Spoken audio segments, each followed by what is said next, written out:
This is the third episode of Safe Space. I have a really special guest here today. He's my friend from Victoria, Harley fucking Hughes. Well, we say fucking Hughes because that's how he is. He's insane. There is so much energy behind him. If you haven't seen him compete, watch him. It is fucking really fun to watch him. He is intense. He lives his life to fullest. I haven't seen a day. I haven't experienced a day where I've met you and I haven't had a good time. Like, so, Harley, introduce yourself. Tell us about yourself and why you're here today. Hey, going guys. As obviously Big V said, I'm Harley fucking Hughes. Uh, got a bit more attitude behind that one, a bit more emphasis behind the last name. But Harley Hughes. Obviously compete in strongman, or attempt to. Um, got my own gym that I started up, revolved around strongman and powerlifting. So obviously that's a bit of my background. We'll probably get in touch with that a little bit later on. There's not really too much to know about me. 30 years old, bit of an old one, but it is Now, what it is. Harley's been humble. Let me do the introduction, okay? Let's see from that. Let me make it a little bit more spicy. So we Uh, have Harley fucking Hughes, right? Harley Hughes. His name is 30 years old, has his own business, works full time as a security supervisor, manages club. oh yeah, Obviously we can only see his face, but if you look at him, the guy is fucking jacked. Oh my god, like I he is appreciate jacked. He's the guy it. I would want Oh, him to take you his shirt off. know. Oh, that's funny. Yeah, so very successful man. He's done a lot for strongmen. He is involved highly in Australia's strongest as well. If I'm not wrong, Harley, you are, well, I am not wrong because I've seen your name. You are going for Australia's strongest man 105 titles this year. Yeah, man, that was the goal that I kind of like. I'm a big believer in back up your own bullshit. So Absolutely. when I said to, when I seen Nick compete at Australia's Strongest Woman, I think it might have been 2022. I Okay. was like, wow, this is cool. But me and Lee kind of had a bit of banter. I was like, you're never going to get me in a strongman. You're never going to get me in a strongman. And, well, yeah, One thing that led to another. backfired quickly. And I was like, oh, this is pretty fun. Yep, yep. Yeah, no, then I went to Australia Shows, man. I think it might have been 2023 with Nick. 2023, And last year. Yep. I said pretty much, I was like, you know what? I'm there next year. Hmm. And here you So, are. And you're here. yeah, decided to back up my own bullshit and Hmm. go for it. So, obviously, jumping into some deep waters and, some fierce competition. But, the one person I've kind of always looked up to was, Tyson in the 105s, five-time Tyson, yep. man. So, Tyson, yep. and I was kind of like, that's the pinnacle of where 105s are. Yeah. He Oh, sets the standards. yeah, Tyson Morris, like that's the name you can't, if you do strongman, that is the name you cannot forget, especially being a 105. he That is a guy crazy is motherfucker. holy. Yep. 5 times Australia's strongest man, 105s. The guy dominates. He just won't quit. He is, even if he was like, no disrespect to anyone this year, you guys are amazing. You guys are growing at everything. If he was competing, I think everyone will pick him up for the first. He would not lose. uh, The guy to, doesn't know how to lose. to be honest, when Tyson walks into the room, you got to do something cool. But to Yeah. be honest, I don't really think anything really impresses him. Yeah. Yeah. I I don't mean, like uh, do that for reps, and you're like, look, we know, but the guy is insane strong. The guy is like literally goals for, if someone is 105s competing under 105s in Australia's strongest, you would want to worship Tyson. You would want to be like him. And that is a standard you would take years and years to fucking reach. to be Like honest, I that's probably not sound like a bit of a easy. kiss ass, but Huh? to be honest, I sounded like a bit of a kiss ass. No, no, it's not. Well, I barely know. Like I've met Tyson once when went to Strong Geelong to fanboy him, right? I was Yeah. there for a day. But Oh, like no, his resume speaks for himself, man. Like yeah, one of the world's strongest man. He's done it all. He's yeah, been there. I saw his podcast today, and they were talking about how he was a little bit disappointing. Like he was disappointed with his performance. yeah. And if Tyson was disappointed with his performance, like even though he was disappointed in himself, his performance, he still come like almost come top 10 in OST. Yeah. Like everything went wrong for him, but he still like that is how strong he is. Insanely strong. Seeing as the man's got only 1.5 hamstrings at the time, so At the he moment, could yeah, play. I was hearing about it. Yeah, I'm just like, how does that happen? Like, I remember when I tore my quad. That shit don't happen very well. I mean, like Lee explained it very well in the podcast. He was like, "Well, you keep running, you keep deadlifting. Overtraining is the answer, but you're not ready to admit it." Yeah. It was Like, funny. It was funny. so Yeah, yeah, wow. Like, yeah, obviously Tyson. Yeah, so you're going for one of five titles. Obviously, you are one of my picks to win. Um, oh I don't jeez. know. Gosh. Well, yeah, I've seen you work. I see how much you want it. And obviously, I also don't know. This is no disrespect to one of five guys. I don't know all of them, and that's just because I'm very new to strongman myself. I don't know the field very well, and I only know a few people. And out of the people I know, that's my pick. Hmm. And yes, I do favorism. I love my boys, and you're one of my boys. And that's what I said. I was like, Oh, I love dude. my boys, man. I cannot go against it. I just can't. I just can't. It all started with giving you salts at Yeah, at fucking Queensland strongest. romance started there. Yeah, yeah. Queensland strongest man is where it started 6 months ago. Yeah. And yeah, especially grateful for Nick. Nick and I started becoming friends. Nick is actually Nick Wright, world's strongest, eighth world's strongest under 82 woman. She's done incredible for herself. She's Harley's partner. And then yeah, they support each other. They both are in prep actually. She's in her prep as well for ASW. She's my pick to win as well. Um, yeah, Nick and I started last year in Toowoomba when she was competing for 82's title, and then from there, fast forward Queensland strongest man. Fast forward now Australia's strongest. Like like I come to your gym. If you haven't been, if you are in Melbourne, on the what is it, west side? East side. East side. If you're in the east side of Melbourne, go and check Beast Mode Cartel. It's not because it's Harley's gym. It's also because the community there. Um, there's a guy called Jonathan there. I've spoken about him in my last podcast. Go and meet him. Harley actually sponsors him out of his good heart. And I was talking to Josh as well. I had Josh on my podcast. Josh Bond. Obviously Harley knows who Josh Bond is Jonathan's coach. And I was like, people like you and Josh, see something in Jonathan. Like you saw something. There was a potential there, talent, lovely man, whatever. And it's also your business, man. Like Harley, it's your business. And I always say business and personal stuff, I always separate them, right? If I'm good at something, I wouldn't do it. Like, yeah, I will do it for out of my heart, but it's also affects my, like, money wise, it's business, right? I wouldn't do it for anyone. But you took that leap of faith, and he's come a long way. He's like Jonathan is going for Australia's strongest man. He's won Victoria's strongest man. Like the guy come out of nowhere and dominating. Yeah. Well, that Like, was the thing. Like when we had the conversation about it, it was funny because we were actually at Vic's strongest man. yep, Me and Josh actually bumped into each other at the shops getting lunch. right, So okay, we'll go have a bite to eat down in Doldy's. yeah, We're sitting there eating, and I'm like, oh, look. To be honest, I'm like, man, he's an absolute mammoth. Like he's just hmm an absolute weapon of a person. And like I trained with him coming into VSM, and like we were pushing each other, like absolutely giving it to each other.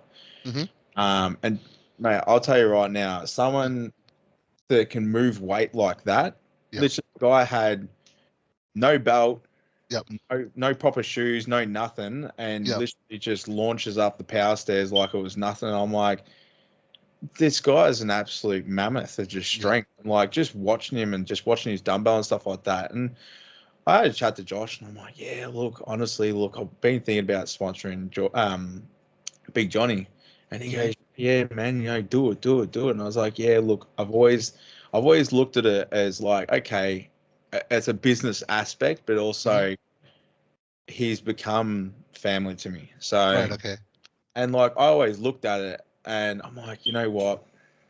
There's got to be something to show me. hmm Like, there's just got to be something that's going to click and hmm go, hey, this is what's going to happen. And when we ran out there, I actually couldn't actually get to the crowd. It was that packed. right, Uh, okay, and when he went for that monster dumbbell record, yep, I was actually standing at the side gates. hmm It's me a bit emotional today. hmm And watching him do that, do that dumbbell was like, I need this guy. Like I want this guy, and I want to Yeah. see this guy succeed because he has literally done something that no one else has ever done. Mm-hmm. Point proven. Yep. And like on top of that, like the guy's humble. He's Yep. just Holy shit, he's like, you humble. look at him and you're like, holy shit, like he's gonna be a scary guy, but nah, he's Nah, he's biggest man, he's so biggest cool. class clown ever. He Uh, is clown funny. He is actually funny and such a lovely family guy. yeah, Like, and like, oh, sorry to cut you off, man. nah, But yeah, like I went up to him after he did the dumbbell record, and I actually cried. really.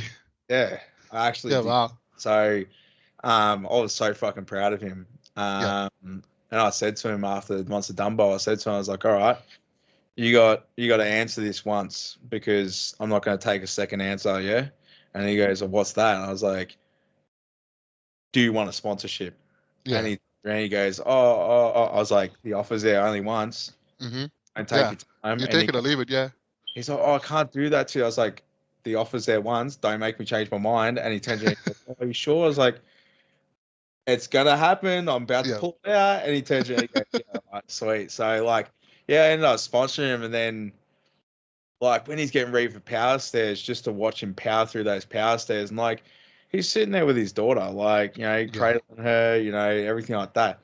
She wasn't too happy about Sam LaSurf yelling over the mic. Yep. Uh, he was pretty annoyed for that. But just to see him power through that, like it was absolutely insane. And like his first state comp, Mm-hmm. and beats the current Australia's strongest To the and strongest Victor. man. Yeah. So, and I was kind of like, There's okay, something. There's something I there. was like, there's some. Mind you, I cried a second time. I was a bit emotional that day. Yep. I was like, you're a dick. And he's like, oh, I was like, you made me cry. No one makes me cry. And he's like, oh, I'm sorry, bro. I'm like, oh, don't come near me, man. Dude, that's not cool, bro. Now that's the thing, like that's what I love about this sport, like, and unfortunately females do show it a lot, and like they yell at each other and they are very good at supporting each other. Heavyweight men not so much. Some of them they do. Some of them they Yeah. do. Not really. One of ours I found out the other day from Charles. You guys have your own group chat where you give each other banter and stuff. I don't know if you're in it or not. I don't know. Oh, is Yeah, that? I don't. Well, there you go. You're not in it. I didn't know about that. Oh, Sorry, yeah, Charles. oh, oh, he's gonna cop it now. I'm gonna be giving him the answer. You Yeah, wait. there's a group chat. Best Sorry, mate, Charles. like you're on. Yeah, there's a group chat that's going around, and they pay each other out, and they obviously push each other, Yeah, and that's what they have. They have that relation with each other, right? yeah, And that's what you have with Jonathan, and like you at Victoria's Strongest Man. I haven't been part of Victoria's Strongest Man, but I know out of the all straight qualifiers, two of the comps that are the heaviest in the whole like Australia are other than Australia's Strongest Man, which is a national level anyways. The two state qualifiers, Victoria's Strongest Man and Queensland's Strongest Man, whoever win these two is most likely to win Australia's Strongest Man. That's yep, always like for last 3-4 years, that's been the case. Coco, um, Queensland's Strongest Man, he won ASM 2019, I think. yep. The last one. Go. Huh? Josh Padeka, Victoria's Strongest Man, he won it. Jordan Osborne, Victoria's Strongest Man, he won it. And then see what happens this year. Whether I don't think Dylan Lockhart is competing. I don't think so. He is. But then Yeah. see who takes it this year. And yeah, like coming out of nowhere and one of the heaviest comp you could do and winning it, it's a big statement. Yeah. Like Jonathan's proven that he belongs, not just belongs, he can be an asset coming to Australia's strongest in coming future. He is a force to be reckoned with. He is.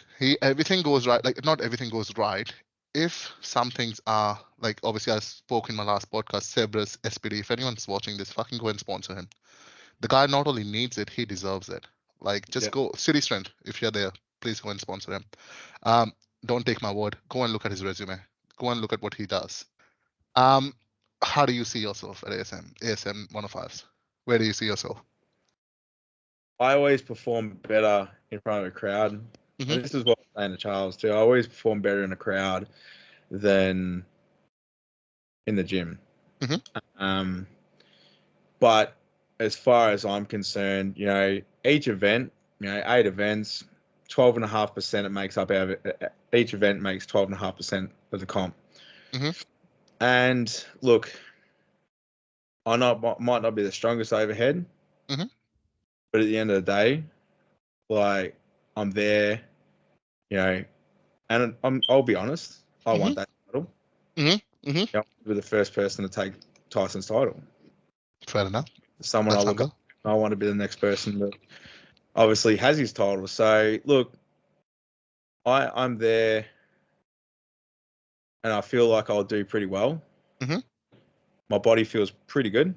Mhm. Like to be honest, most of the prep, like me and Lee have been working together for about 2 years now. Mhm. So, and this is probably the strongest, the fittest, the most athletic I've ever been. Mhm.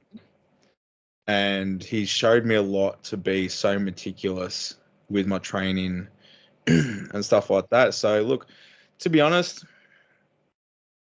I would be over the moon and probably showing shitloads of emotion if I take that title. Mhm. Um, but look, if I podium, I'd still be happy at that. Mhm. But I ain't going for any less than that. Now this is I'm gonna throw you in the deep end because I know you are the only man, not the only man who I can trust enough to answer this question. There was a Okay. comment made by one of the persons after Jonathan's Master Dumbbell. It was Uh, story. It was story that was yeah. going around, right? With absolutely disrespect to this person, I will say this. I don't give a flying fuck if you've done it in a training. I don't give a flying fuck if that same weight was done 5 years ago in Yeah. the fucking gym. It doesn't fucking matter. You couldn't fucking do it at a comp. As And far if as you I see didn't it, do it at a comp, shut the fuck up. Don't take someone's moment away. if as far as I see it, Yep, if you can't back up your own bullshit and do it yep, in a comp, doesn't mean yep, shit. He did it in exactly. the gym, he did it at the comp, and then the week after the comp, he Yep, PB'd and did it in the gym again at even yep, heavier. I think he did it. I think it was 126.5. So I yep, was like, if you can't back it up 3 times, yep. You couldn't do it at the comp. as far End as of the day, shut your mouth and put your money where your mouth is. exactly. If you haven't done it at the comp, this is a massive, and I say this is massive disrespect. Not even respectfully. This is a disrespect to you, whoever this guy was, without naming him. You didn't fucking do it in the comp. Don't fucking take someone's moment away. I don't have a problem you having an opinion. I have a problem you taking someone's fucking moment away. That is Yeah, not 100%. okay. You are an athlete yourself. That is It's at the just most it's a very, very bullshit. poor look. It's a poor look on that person, and it's a poor look on the sport because Exactly. people in that sport that want to, put that point across, and it's like, well, does that really, is that one really needed? Yeah, Two, why can't you just be happy for the guy? And exactly. why can't you be driven to break the record yourself? Yourself. Yeah, Like, good you're enough to, still young. You still yeah, have you have a lot of strength. You are one of the strongest persons I've ever met. So why not come back and train for it and do it? yeah, Then you can say whatever you want. Not on the day someone else has done it. And yeah, this is like, with uttermost disrespect. yeah, go break it yourself, and then watch Johnny break it again. Yeah, yeah, give it a shot. Yeah. Like And you can go, Rongo who held it, he didn't say shit. He was yeah. so happy for him. Actually, Rongo and I spoke about it. He was so happy for this guy. And I that's what a true fucking champion is. yeah, I actually remember Johnny coming in and Yeah. telling me, he's like, bro. I was like, what? And he goes, oh, it's so weird. I was like, why? He goes, Rongo messaged me, and so does Eddie and all this stuff. And I was like, yeah, Yeah. I don't get it. I don't know why you're shocked. And he's like, oh, because I don't deserve this. I was like, you Yeah. 100% do, dude. Yeah. This is you. You This like is you, yeah. I've met Eddie. I've met Rongo. Like Rongo is a definitely interesting specimen. He Uh, is. I He remember is. he cracked my back in the Airbnb because I was had a bit of issues with my back after doing that loading for ASI. But Yeah. um, like me and him had to sit down, had a chat, and nicest guy I've ever met. Same as Eddie. Like Yeah. I walked Absolutely. out with the Airbnb and was kind of like, why is Rongo? Why is Eddie here? Um, what am I doing here? And I was like, please, I don't know what to do right now. I had the But same thing with them when I first met Rongo. I think I was at ASI. Yeah. ASI. Sorry, no. Sorry, Rongo. I competed against Rongo at my first ASA nationals Yeah. because Magnus became a thing, and Rongo, Jordan, and Tyler were competing for Magnus, and I was doing heavyweights, Yeah. and that's when I first met him. And Rongo was so supportive, bro. Like I was freaking out my first nationals. Rongo was like, "You got this. Come on, you can beat me." Like, guy has no cockiness. Yeah. And his story, I will bring his story out one day, and I've made a promise to him that I want to do it. And he's made a promise to me he will do it. He will do it with me. We will bring his story out. Yeah. And when this channel grows, there's demand out there a little bit. When he's ready to share his story is incredible. I don't know all of it. I know just a little bit of it, and that's now I know a little bit of his story. It explains why he's so humble. He's gone through some fucking dark shit, Yeah. and the guy, there's nothing that will break him anymore. That's why he's so always. If I need advice from him, I'll go to him. Yeah.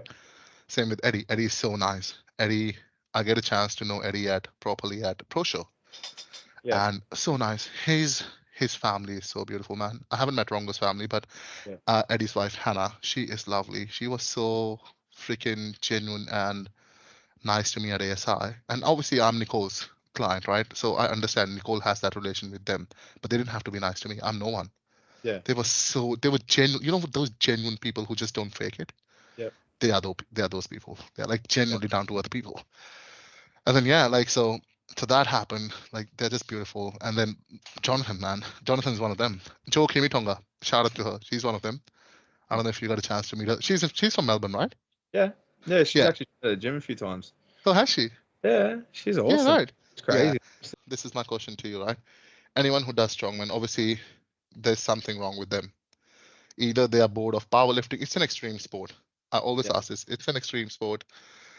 Whoever does this does it either something's wrong with them. They enjoy too much pain, right? Or they're being through some fucking dark shit. And as a and you and me sitting here, let me just be very open with you. I think you have gone through some very fucked up shit. It made you who you are. The way Yeah. you talk, the way you behave, the aggressiveness behind something, the extreme, um, not the extreme is not the right one. The so intensity that you bring up to your comms, where it's like do or die or have to do this, as a man, you have to do this. You have to the hunger. Where is this all coming from? Like where is this all coming from? Hmm. All right. So where do we start? Start from the very start. Okay. Sweet. So obviously, when I was younger, obviously in primary school and stuff like that, Hmm. you probably no one would ever fucking believe me about it. But I was always the fat kid, always Hmm. the weirdo. All right. Grew up with ADHD. Hmm. I was always on meds, blah blah blah, all that crap. So like obviously I was kind of like singled out a little bit in primary school, not too well liked. I had a few friends and stuff like that, but obviously not one of the popular kids and a bit more of a weirdo. Hmm. So pretty much, and I always used to have like a bad temper, so like the medication that I was on, um, I'd always kind of like if I got put into a corner, my temper would flare up, and that was the only way of kind of like essentially saying fuck off, leave me alone. So obviously I was getting into a lot of schoolyard fights and stuff like that. Um, and like in saying that again, like what a lot of people don't know is I actually have a lazy eye, which I actually had surgery on. Hmm. I was about probably 13, Hmm. to actually re-sling it up. So I actually took a bit of muscle out of my leg and cut my head open and chucked it in there and Yeah, right. Wow. drunk. So I used to, in school get called Cyclops, one eye. I used to always wear glasses. They always used to call me Three Eyes, stuff like that, instead of Four Eyes. But yeah, I used to get picked on a lot in primary school and always had a learning difficulty too. So it was really, really hard through primary school because I could never really kind of like focus. Hmm. And then when I I couldn't focus, I get shitty because I always fall back in school and stuff like that, and always in trouble and stuff like that. So Um, Doing all that type of stuff, like kind of annoyed me a little bit. But then coming into high school, um, I was a bit more of a trouble kid, schoolyard fights, but the schoolyard fights got a little bit more extreme than they actually came to. I got myself in a lot of trouble. I worked out how to make sparkler bombs and took one to school and almost got the bomb squad called on me. Oh Um, God. Yep. um, but yeah, like I'd get bored at primary school too. So, and ended up breaking into the bike shed, stealing a bike, and riding around the schoolyard, getting the principal to chase me because I found it entertaining. Um, but yeah, back in high school, I used to get picked on a lot. I used to get bullied, bashed. Um, you get called loser, stuff like that, and when I was like because obviously the tablets I was on, because I never used to be able to sleep when I was in primary school. Never used to be able to go on school camps, overnight camps, because I'd always have a tendency of wetting the bed. So I was a bit more embarrassing and stuff like that. So obviously I missed out on a lot there. Um, then yeah, in high school, you just got in a lot of trouble. Pretty much most of the time I was suspended for doing dumb shit as usual. Um, then it came to about first term of year 10 and I actually got expelled. Yes, I was a very, very bad child. Mm-hmm. Um, so did that and kind of they found alternative education. So I actually went in to do a pre-apprenticeship to be a chef, be a Mm-hmm. chef. So I did that for a bit. Again, it wasn't too great. There was a few kids in there that were kind of like a bit troubled and heading down the wrong path of doing drugs and doing this and doing that. And I kind of like steered away from all that type of shit. Mm-hmm. And then obviously I never had really had a girlfriend until I was about, whoa, maybe 16 was my first ever girlfriend. Mm-hmm. So I was a bit of a late bloomer. Mate, my first girlfriend was 20. Don't worry. Oh, right, there you go. Right. Uh, Sorry about that, Nick. You don't Nah. that. Nick, close your ears. You don't hear this shit. We'll censor this for Nick. Just you're the good one with the computers. So yeah, ended up being bit of a late bloomer and stuff like that. Then obviously we fast forward a little bit, got caught up with a few of the wrong crowds and stuff like that. Didn't really have a job, just booting around, pretty much essentially being a bum, looking for jobs. Just could never really hold a job because I was just couldn't care less. Didn't really give a shit. Um, and then it come to like, would have been maybe just after my 18th birthday. Mhm, I got in trouble with the cops a little bit here and there. mhm, Almost got into trouble a little bit too much. mhm, Um, but yeah, it comes to my 18th. My mum actually, obviously, when I was 16, my parents split up. I think I was 15 or 16. My parents split up, so I went through a lot of depression there. mhm. I actually attempted to kill myself. What did you? I attempted to actually slit my own wrists, Mhm, and lay there bleeding out in a field around the corner from my house. But I was too chicken shit to cut deep enough. Which actually, it was funny enough that my mate actually found me. He was actually on the way to my house and he found me. He actually walked past and seen someone laying there and he's kind of like a little bit hesitant and he's like, oh, I'll go check over what it is. And it was me. I was kind of like sitting there teary eyed and, crying my eyes out, saying I want to kill myself. I'm done with this shit and everything like that. So obviously my sister was a big role too because my sister was constantly checking on me, making sure I was at the house, making sure I wasn't doing anything stupid, making sure I wasn't trying to do it again. Which obviously then I was on antidepressants and stuff like that. Um, which again, look, antidepressants were shit. but at least I wasn't trying to kill myself. So that really fucked with me a fair bit. And to be honest, the antidepressants kind of fucked me a lot because, I'd literally go to a funeral and everyone would be crying and I'd kind of be just sitting there just numb. Mm. Like I just didn't know what the fuck was going on. I was kind of like, they're like, "Are you sad?" I'm like, "Yeah." Like, "Why aren't you Yeah. crying?" It's like, "Because I can't. Like, I Mm. don't know how to." So, yeah, back when I was about 18, um, my mum met my stepdad, um, and he's a fucking awesome guy. And look, I've had a few troubles, with when I was younger with my dad and stuff like that. Like, I don't really talk to my dad anymore. Mhm. Which, to be honest, my dad doesn't even know I do this. My dad doesn't even know I run a business. I invited him to my first powerlifting comp when I was younger, and he never showed up. So it really, really fucked me a fair bit. Mhm. Um, so yeah, it ends up coming to um, when my stepdad come on the scene. Look, you got the whole alpha in the room type thing. So we were kind of butting heads to start with, and then we kind of mellowed out after a while. And I really liked him, and I was kind of like, well, this guy's pretty chilled. Mm. So me and him really got along.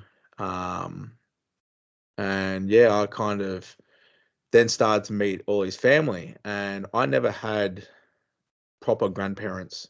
Mhm. Like I had grandparents, but I found out that my mum was actually adopted. So she actually never met her birth father.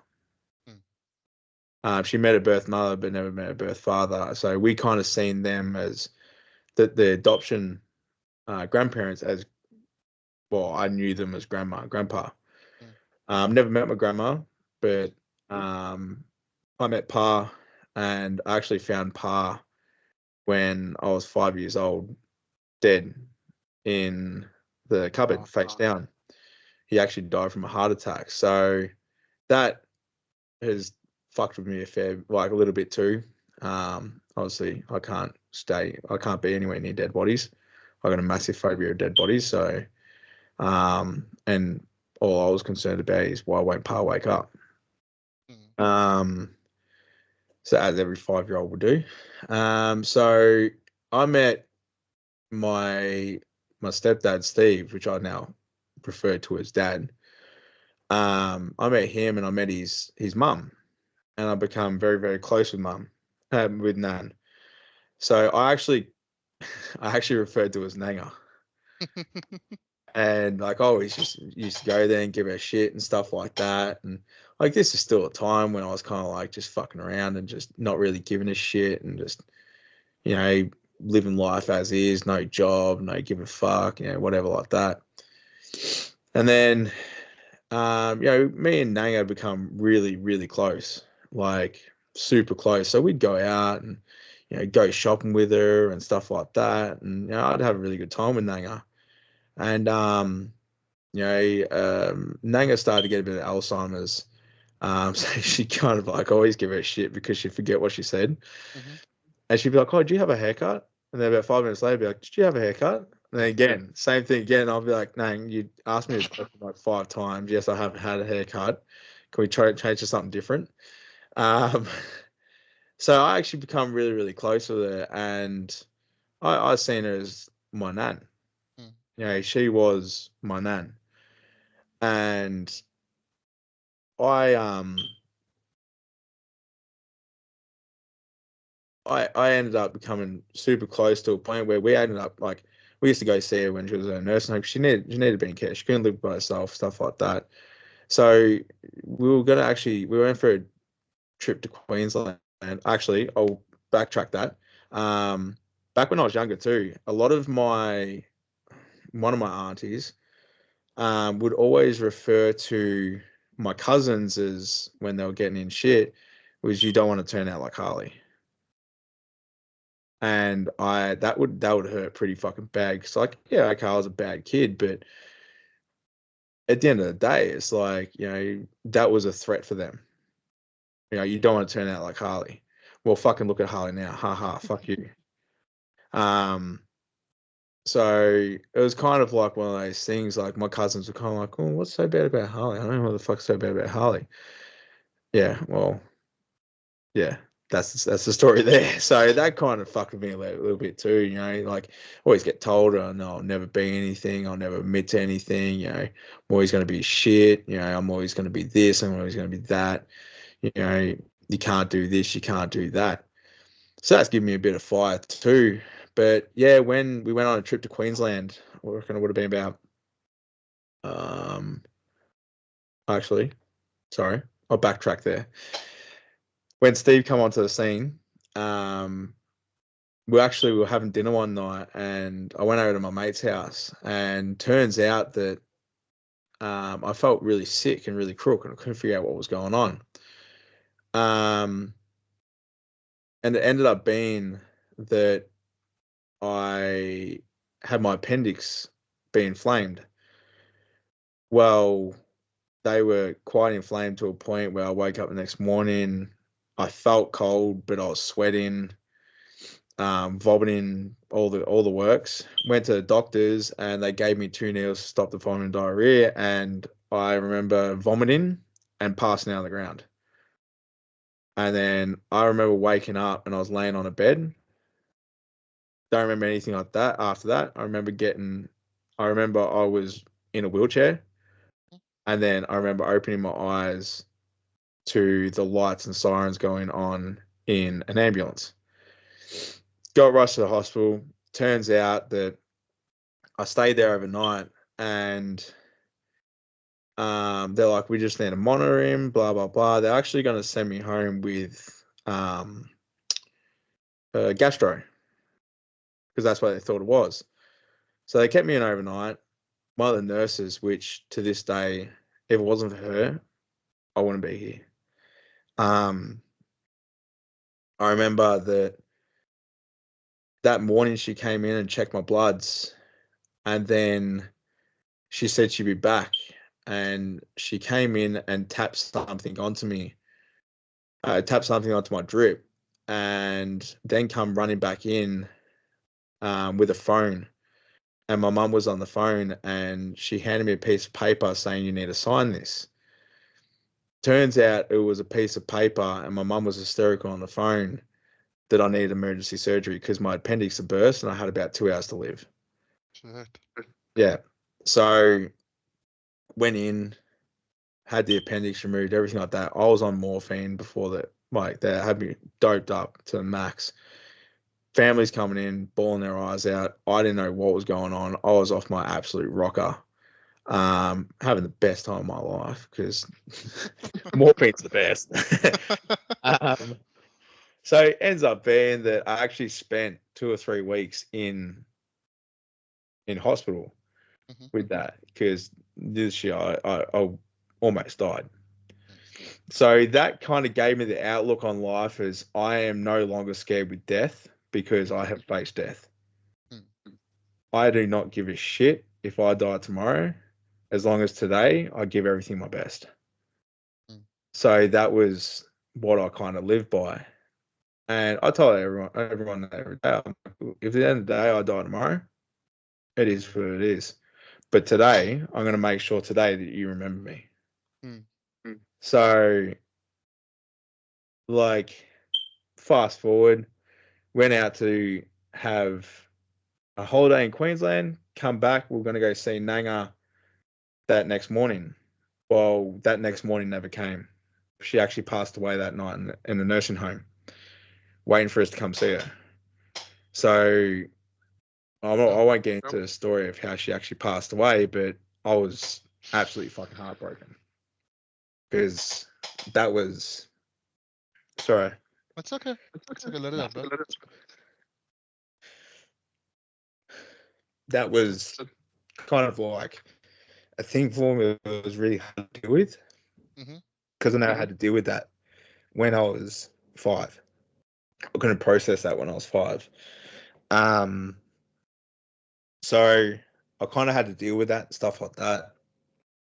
And I said at her funeral, I was like, I'm gonna give up because obviously a few mates got me into smoking billies and stuff like that.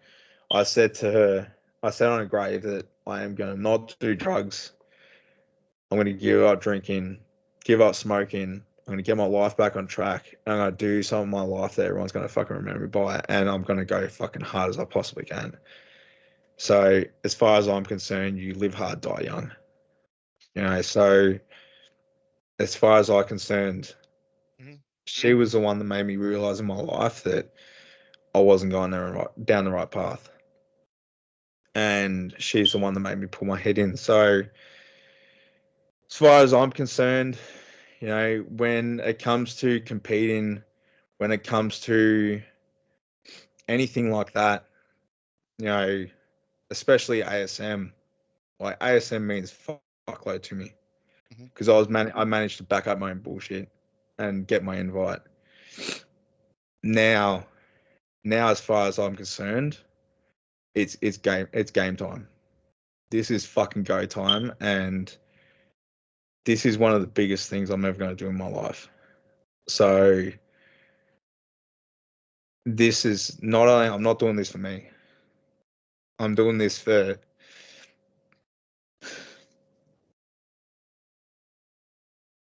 It's okay. I'm doing this to shut up everybody that ever said that I couldn't admit to anything. That I could never do anything. But also doing this for my nan. I want to know your nan's name. What's her name? So can't fucking think right Take your time. It's okay. now. Just breathe. Just on to that one. It's getting too much. We'll come back to that one. Yeah. Fuck me. I haven't even met her, but Jesus. Yeah. Okay. You got a lot Uh, riding on, Harley. You got a lot riding on this here. Same. but then, like, also, I had a mate that I become very close with, and he died from muscular dystrophy. So, like, and he never could ride bikes. He couldn't even get out of a wheelchair. Um, so, um, she kind of, he kind of like really, really did a lot in opening my eyes against people with like disabilities and stuff like that. So, um, when he passed away, we actually organised a massive ride to take him, obviously, for his first and final ride. So we actually had him on the back of a Harley and had a pack of, I reckon it would have been about 30 Harleys. Um, and all I can fucking say Holy with shit. Yep. that son of a bitch was fucking heavy in that car. I had to pick that motherfucker up, and holy shit. But when he passed away, he actually gave me a ring and I've still got his ribbon from that we wore at his funeral. And I actually used to have it on my Harley when I had mine. So obviously that was him riding with me. So that was a thing that was kind of like, that was a thing that kind of like really, really did something for me. And obviously Nang and stuff like that, like Nanga are still to this day can't get over it. Like, and that comp, like, I know she wants to do it. You'll do it. Yeah. You will do it. So, and to really shut those fuckers up, so I could never do anything. So, at the end of the day, like, where I started in training was essentially, I sat there one day and I was like, what the fuck am I doing in my life? I was 100 almost 140 kilos, 5'9", eating fucking 2-minute noodles on the couch. So I signed up to my first gym, started training, met a few good guys there. Still talk to the guy to this day, Mhm. Chris. Um, so he's actually used to do bodybuilding, then he moved to boxing. He actually does really, really well in boxing. So they kind of got me on the straight and narrow for how to train and this, that, and everything else. another guy I used to go to school with, Patrick. Um, he used to go there too. And funny enough, my barber, he still to this day cuts my hair. Hmm. So I actually started all at the gym with them boys, and like then I moved from that, and kind of like one of the boys in the gym, big boy, turned around and he goes, "Bro, you ever tried powerlifting?" And I was like, "The fuck's powerlifting?" He's like, "You never heard of it?" I was like, "No." So I tried it. I was like, "It's all right, I guess." Um, so I did that. I started gym when I was probably about 19. Hmm. And I actually, it was because of Nanga that I got serious into it. I was like, I'm gonna go 5 days a week, not gonna fuck around. This is bullshit. What am I fucking doing in my life? Everything like that. So I started training, did that for a bit, dropped down to 125 kilos, stayed there for a bit. Still pretty fucking chunky boy. And at that stage, I was actually started to do security too. Hmm. So yes, I have been doing security for about 10 or 11 years now. Wow. Fucking way too long. Once you're in the game, you never get out of it. So, and those boys, like, even they even watch what I do today, and they're like, "What the fuck? What is wrong with you?" Yep. Um, and then, yeah, I kind of like did powerlifting for a little bit. I think I had what 200 kilo deadlift, 200 kilo squat, and a 140 bench that was not even a fucking bench, but especially the squat, it wasn't even a depth. It was a general gym bro squat. Hmm. Or to squat the shit out of that. But then I kind of was like, no, I want to give something else a go. So I used to do MMA. Hmm. Now, if anyone knows MMA or anything like that, they would probably know the name Nick Banjo Patterson, Hmm. which actually used to own Kimikai and Cranbourne. I actually was trained by him for a little bit. Right. And that guy, I will tell you hands down, is a fucking nutcase when it comes to training. He would put me through the fucking ringer, and like he got me to do things I never thought were possible. Um, so I was alright at it. I had some pretty fucking heavy hands when it came down to it, but I wasn't too great with kicking because, well, fuck, 125 kilos ain't going to be able to get a foot up that high. And I wasn't exactly flexible, and I wasn't attempting to do that either. So did that for a little bit, and then I actually injured my back. We are actually me and a big Islander guy were actually wrestling in the cage, and he fucking got me a good one, slammed me to the side of the cage, and I actually popped a rib, and it shifted, and like I was like, fuck. So I stopped doing MMA for a bit. Hmm. Ended up one of the boys I used to go to school with, Danny Winnie. So if you ever follow powerlifting, ever follow GPC or anything like that, you will know Danny Winnie. He's a fucking monster. He's a scary motherfucker, and he's strong.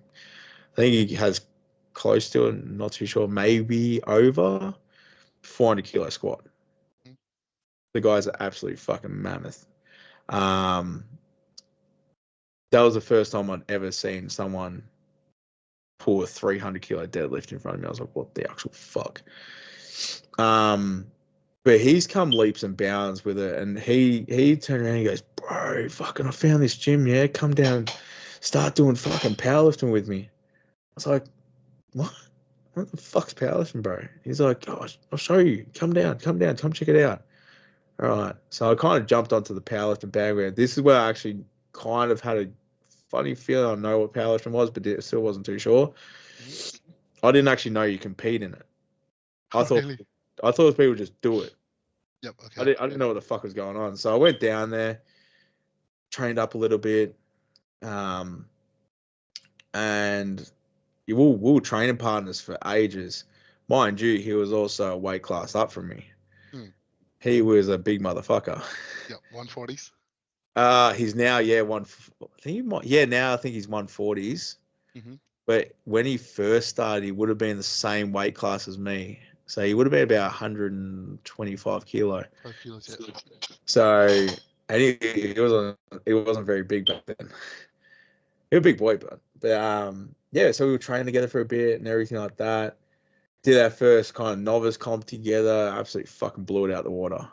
Hmm. Absolutely destroyed it. And then I kind of started doing a few sanction comps and stuff like that. I was like, yeah, this is alright. I took it really serious because I said to myself, I'm like, if I'm gonna fucking do this, I'm gonna do this right. So I started like meal prepping, counting my calories, doing this and doing that. And then Danny was just fucking smashing it. And then I remember I was doing fucking like training and shit like that. And then I remember when I first made nationals, I started this new guy coming to the gym. His name was Seb Haverly. Now he didn't really last long in powerlifting that long, but this guy he was fucking crazy. He was strong as fuck. So it turned out it was me, Danny, and Seb training all the time. Hmm. So it was just three of us, and we were just all going at each other. Who had the biggest squat? Who had the biggest bench? Who had the biggest deadlift? So kind of had that drive there, and I ended up making it to nationals in 2019, and that was where I actually, if anyone has ever heard of Ryan Williams, Queenslander boy, Yep. he actually competed at that comp, and Will Crozier was there, Hmm. and all I was concerned about was just meeting Ryan Williams. Yep. I was kind of like, this is so cool. Like, oh, I'm fucking at nationals. This is sick. Um, so met him and stuff like that, and I was competing with him there, and I don't know what happened. He was just maybe just not on a day, and he failed each one of his deadlifts because I don't know what was the go, and it ended up was really weird because he ended up going from first place.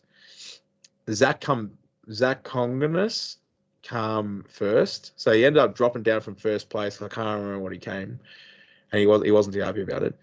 Wonder why. Zach Conganus came first. Hmm. I think I can't remember the other guy's name. And I ended up coming third. And when they told me I come third, I was like, what? Nah, surely you got to fuck something up. Like, no fucking way in hell. I did not come third in the 125s. Mind you, I also looked like a Michelin man fucked an Oompa Loompa, and I was their child. I was just short, fat little fucker. But I was just fucking round. Yep. And I looked like I had fucking blood pressure of fucking diabetic too. Um, so did that, and I was just over the fucking moon that I come third at 2019 Nationals GPC. Mhm. And me and Ryan Williams, like when he comes down for Pro Raw, like me and him to this day is still like talk, us, may message him like once a year or something like that. Mhm. But the guy is such a fucking humble guy, such a nice guy, everything like that. And then I remember after that, I kind of got ready for another comp. That's right. I was getting ready for this other comp to go qualify for nationals again. And in training, I actually tore my quad. Mhm. Started grade 2 tearing my quad in my right quad. So I've always been really, really scarce about it. To be honest, worst fucking pain I've ever gone through. Jesus So Christ. like someone stabbed me in the fucking leg. I still to this day remember the pop and the rip from it. Like I can remember the noise of it, mate. It was fucking disgusting. Yep. Put me on my ass something chronic. Mhm. Well, 6 weeks later, Mhm. I managed to PB my squat by 5 kilos and I squatted 305. What the fuck? You tore your Yeah. quad. Yep. Don't ask how I fixed it, but I fixed it. um, Yep. and I remember Will Crozier coming to the gym and he came like because he was down for down in Victoria for some, I can't remember, and he came into the gym, and he came up to me and he's like, "How bad do you actually want to do it? Stop being fucking scared of the weight and just do it. Mm. You know, like take your time at the start, but the strength will come. Your strength's there, and just go do it. Like, stop being scared. Stop cutting depth. Just go send it." So I actually went to that comp, and my coach at the time kind of ditched me because he actually didn't want me to continue competing. He wanted me to only do bench only. Mhm. Didn't want me deadlifting, didn't want me squatting. So I was like, well, if you're not going to be with me, then goodbye. I'm going to do it all myself. Mm. So I ended up peaking myself into that comp, Mhm. doing my water cut myself, everything like that. Mhm. Made weight, everything like that. And I can't remember what place I came there, but I did pretty well. Yeah. Yeah. So after that, obviously we got put in a lockdown, Mhm. Yep. and I actually changed and started getting coached by Nexus Performance. So I was getting coached by Zach Onganus, Mhm. or however you say his last name, Konganonganonganus. I'm gonna put that out. Yep. uh, but like I was just super stoked that I was getting coached by Zach and Will. Mm. Like, even though Will was my coach, but he was still there to help you out when you needed it. So I got coached by them, and Zach turns around and he goes, "Well, your last coach couldn't get you an 800 kilo total, so let's give it a crack and try it again." Mhm. In that time, I was like, "Dude, if I keep fucking going, because my last comp I was 127 kilos, if I actually cut to 125, Mhm. I was a fucking thick motherfucker, and I'm pretty sure I was borderline diabetic." Yep. Um, so I was like, you know what, fuck it, I'm gonna drop the weight. Mhm. why why am I living life this way? Like, why am I just walking around as a 125 kilo fat fuck Mhm. when I'm 5'9"? Yep. So I did a massive weight cut. Me and Zach worked on it through COVID and everything like that. I was doing all my meals, doing this, doing that, everything like that, Mhm. and ended up getting 115 kilos. Mhm. And then I was getting ready for another comp, and I was like, okay, sweet. So I did the comp, made 110s, and I was partnered up with Max. I think it's Max Gredge. Um, he used to be with Nexus as a nutritionist. Right. Okay. So I did that, and then he moved away from Nexus. Mhm. So then I started coached by Mickey Westcombe. Mhm.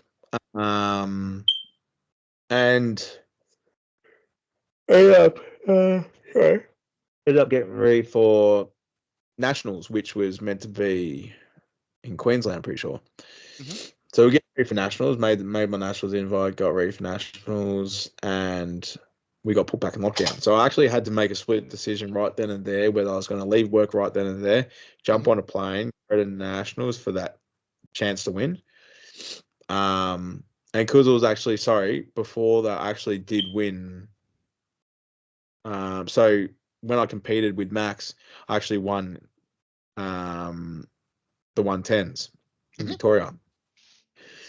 So then I went on to the nationals, and they were running prize pool for a double title. So if Mhm. you win nationals, in that you get prize money. I was like, I like money. Yep. So I had a choice whether I was going to jump on a plane, go, Mhm. or cut my license and stay. Which I chose to cut my license and stay because I didn't know how I was going to get back. Mhm. Um, in saying that again, I then obviously, yeah, I did stay, but I signed up for another comp to do one with Marcos at PTC in Carrum Downs, Mhm. which again, he is the nicest guy ever, because out of everyone, even though he got put in lockdown, he messaged me and he goes, "You have one comp Mhm. in the bank. Any comp you want to do, you come back, you do it for free. Mhm. You don't have to re-enter, you don't have to repay, anything like that. You just tell me when and I'll sign you up." Mhm. I'm like, okay, sweet. So I did that and we got put back in lockdown for a bit. In that time period, um, obviously we worked towards getting, bigger goals and stuff like that. I did kind of like a testing day, which really didn't count. I decided it was a good idea to try attempt a 350 kilo squat, self-wrapped, and got into the hole, just got out of the hole, and the thing just stopped. Yep. I didn't catch it, it just stopped. It didn't even move. I was like, well, that was a fucking stupid choice. Yep. But I managed to afford that to hit a 335 kilo squat. Mhm. But I was aiming for that 800 total. I wanted that 800 total so bad. Come out of lockdown. Funny enough, how I actually got into I got quite bored of powerlifting after a while. Mhm. So I tried to kind of aim for that pro raw Yep. invite and just never got around to getting it. Yep. Um, just could never get that 800 total that I wanted. I wanted 800 total at 110. That was all I wanted. Yep. So fast forward, I got bored of powerlifting. Mhm. I was like, I don't like this anymore. I want to try something different. Mhm. Well, how I got into strongman is a complete and utter fucking fluke. I reckon Nick Wright has something to do with this. I lost a bet. You lost a bet. I lost a bet to Nick. I said to her, Uh-huh. "You do a comp Mhm. in powerlifting, I'll do a comp in strongman." Okay. But I was like, "Well, I guess I will give it a crack and see how it goes." Mhm. So I kind of like, she did the comp. Uh-huh. Issue was she won her comp. Of course you did. I Of was like, course you what did. the fuck? Yep. Pretty sure the soft suit was way too fucking big for her. Yep. It looked like she was wearing a pair of fucking truckies. Um, but yeah, so did that, and then I was like, oh, I'll give it another crack. Give strongman comp a go. I didn't really. I just wanted to go there and pull a truck. That was all I wanted to do. Yep. So I just kind of rocked up there, didn't do any of the other events, and just pulled a truck, and I was happy. Um, and I said to one of my friends, I go, I'm gonna do Strong Geelong's Winterfest, Yeah. because Nick, do Winterfest, it'll be fucking awesome. Just do Winterfest, and because I already brought a log at that stage, because Nick was like, "Wow, log, yeah, it's gonna be great fun. You can start with a log." So I I love brought a Nick. I love Nick. I brought a log, and I was like, I was in the process of like, I don't really want to do powerlifting anymore, so I kind of jumped out of powerlifting. Yeah. Message Lee, go, oh yeah, it's I want to jump on coaching with you. Also, you getting me ready for Winterfest. Yeah. And I said to a mate, I was like, if I podium, I'll stick. Oh, you If I don't podium. podium, I'm Yep. fucking out. Yep. I'm not fucking dealing with this shit. I'll just stick with powerlifting. And turns out I did the comp and I was in the over hundreds. I was 110 at the time. And I had not one fucking clue what I was doing. I remember deadlifting, I still had my headphones Yep. in. Also, I didn't know how to hitch. Wouldn't have had a clue how to hitch. You're a powerlifter. I Yeah. literally looked like yeah, I kind of looked like I was having a seizure.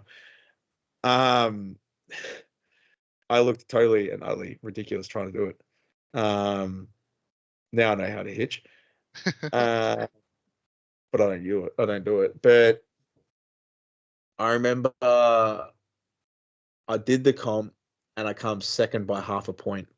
Oh, And the only reason why I'm second by half a point was because the first sandbag I lifted, as Tyson says, you put a bit too much pepper behind that one. yeah. It went up and kept going. The second one I got to my shoulder. Third one I got to my lap, and all I needed to do was do another lap, and I would have won. Yeah. Come second by half a point. I was like, well, fuck. Now I need to get in the strongman. Yep. So like, let's do another strongman comp. Let's do middleweights round one. And I was like, you fucking what? I was like, dude, you got to be fucking mad. You got to be a mad bastard, yeah? Yeah. Like, what the fuck are you doing to me? He goes, oh, you'll be fine. You'll be ready for it. Blah, blah, blah. Still, wouldn't have a clue what the fuck I was doing.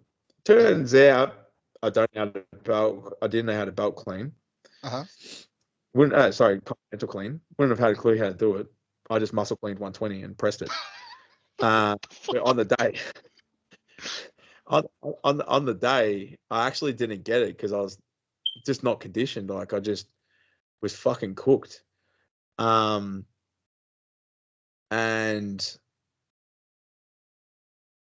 I remember fucking I continental cleaned it, and I went to go muscle clean and jarred my back. And that was a fun time.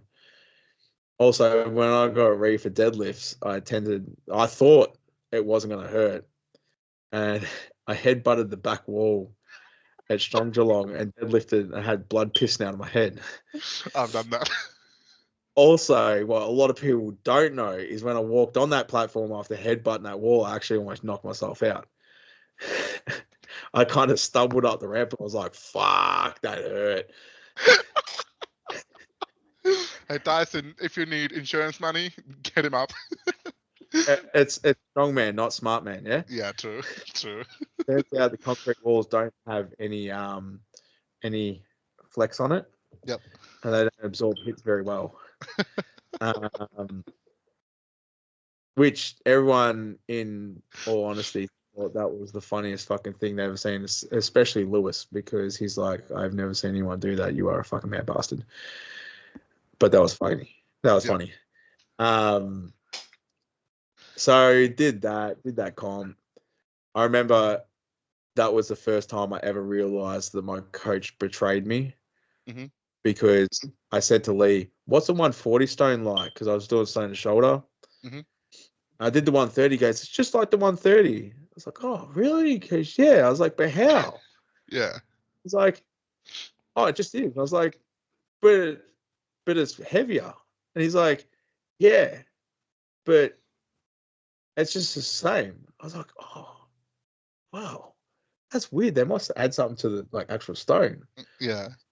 So I've walked up to this 140 going, oh, yeah, this should be pretty easy. Yeah, stuck myself to the fucker.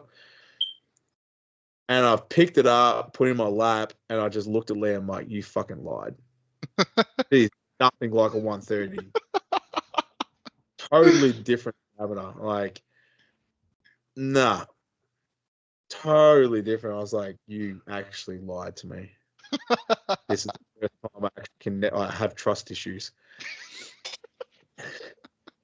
So we did that comp, and I fucking shit the bed because when we did yoke, yeah, that was the first ever time I've done yoke.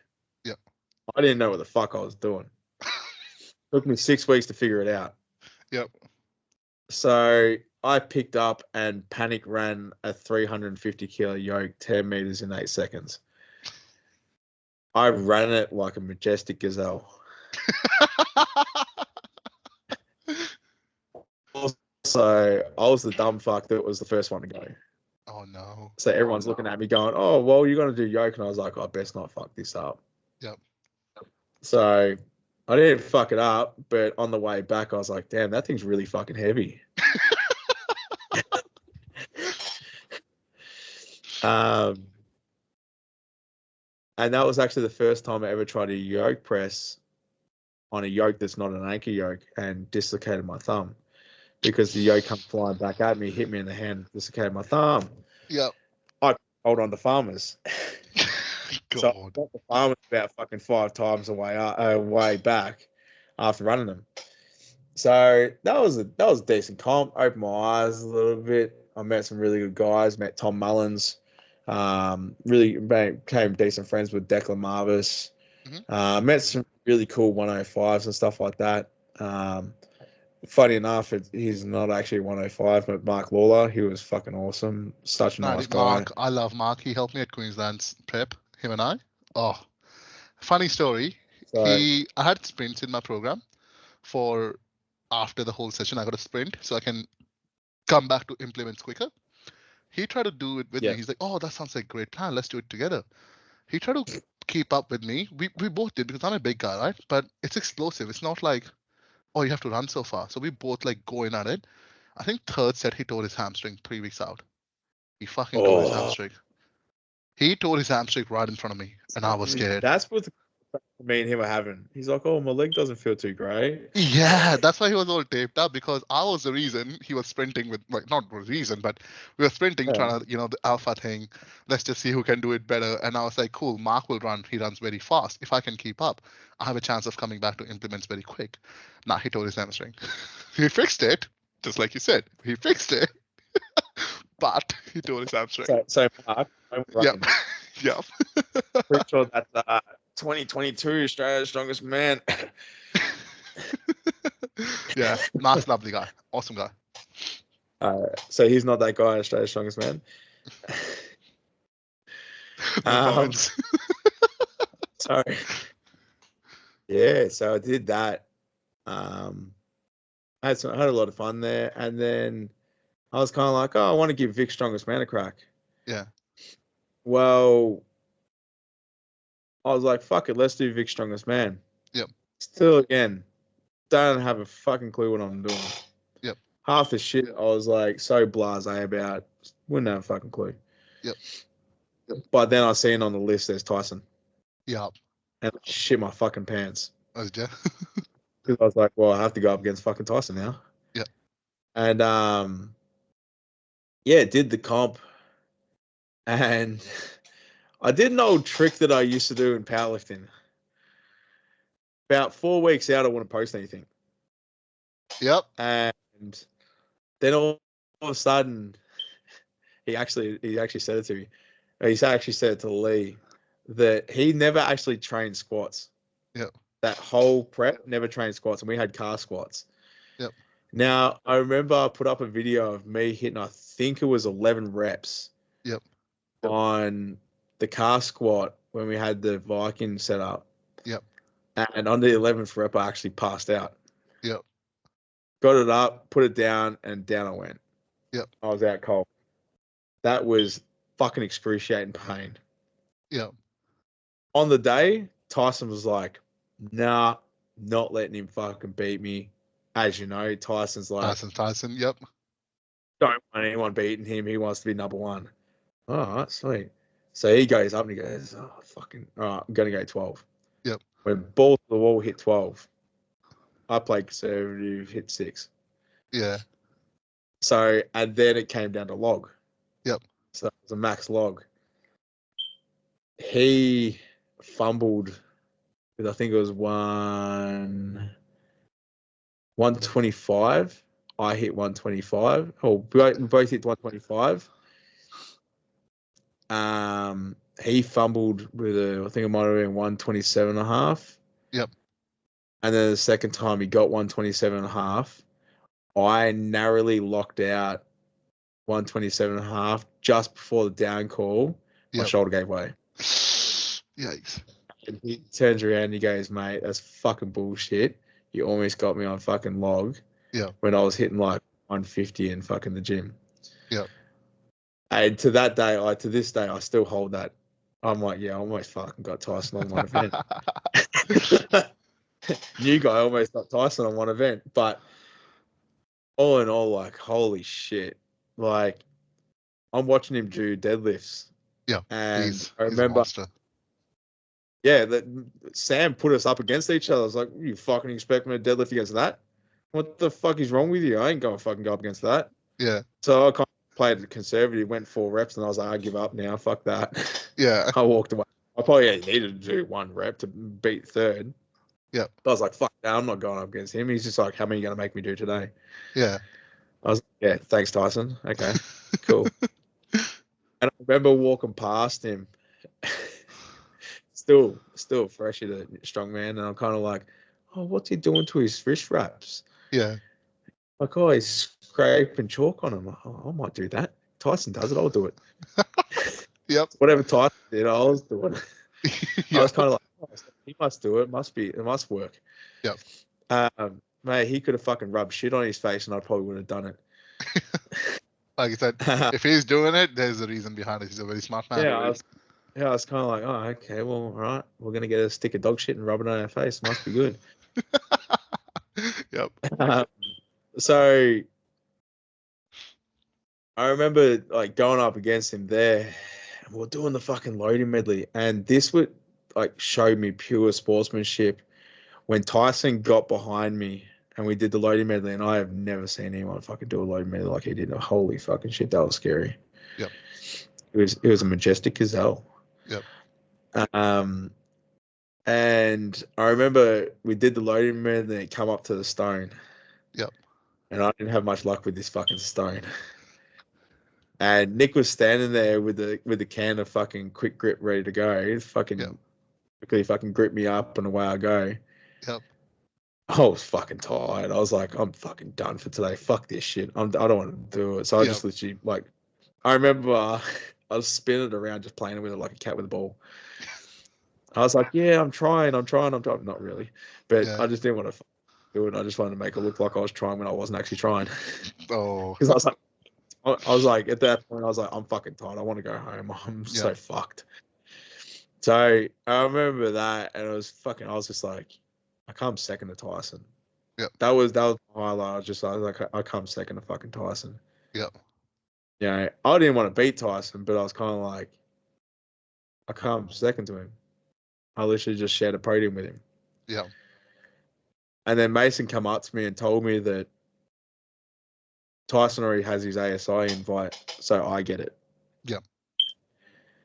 And I was kind of like, what do you mean I get an ASI invite? And he told me what it was, and then Lee finally told me what it was, and I was kind of like, oh no, I'm not ready for that. Yeah. No. And Lee's like, well, too bad you're doing it. Yeah.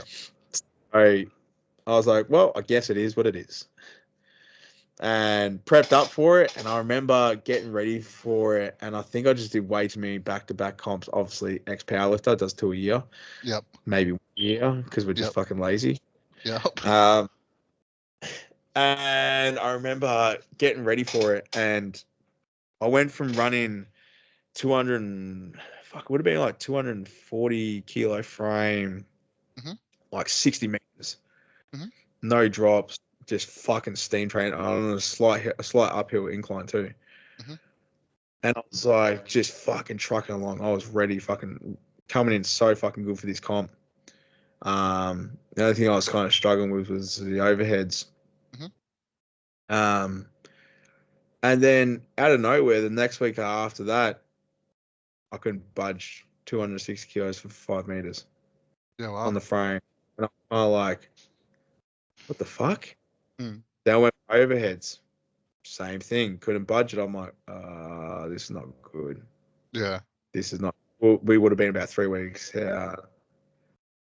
And I messaged Leo, I'm going to have to pull out. And he goes, well, I'm like, I can't do this. My body's just given up. Yeah. And he was like, okay, well, it is what it is, and blah, blah, blah. So actually at that comp, I actually helped out. And I remember laughing, I think it might have been a Timmy Trotter that got pissed on in the deathly cage. Yep. Shout out to Beck. I was like, you have a golden shower there, mate. So I started wearing the wide brim hats. Yep. But then, yeah, fucking did that. And then I took a big while off because that kind of like doing that whole thing kind of didn't really play too well with my head. My mental health went down the shit shoot a little bit. Went through a bit of depression, stuff like that. Obviously, the suicide did come onto the platter. And I wasn't in the great headspace. And then I got to a point, and I think it might have been, yeah, it was the weekend that I met you that I was kind of like, you know what, because I signed up for VIX, and I'm like, I want to do VIX, and I did a few like little comps here and there. So to be honest, I really haven't had much comp experience. Mm. Like I've probably done maybe 5 comps. Yep. That's it. So I said to my coach Michelle, Smash Stroke. Yep. I said to her, I was like, I want to do VIX. And she goes, yep, sweet. And I was like, yeah, I'm gonna go into the opens. Fuck this, doing the 110 shit. Mhm. 105 shit. And she goes, all right, sweet, sweet, sweet. Have something just fucking told me that I was like, you know what, fuck it. I'm going back to the 105s. Yep. And I'm like, yeah, I'm gonna fucking do it. Mm. So I actually managed from Queensland strongest man up until Vic strongest man. I dropped down from 119 kilos to 105. Fuck me. That's a Yeah, big cut in a and very small actually, time. I think it was exactly on the scales. I was 104.4 kilos Yeah. in Wow. weighing. I water cut from I think it might have been 111 kilos. Oh wow. Yeah. Wow. So yeah, I dropped a fair bit of weight pretty That's fucking quick. good. Mm-hmm. And then did VSM and like again VSM. Look,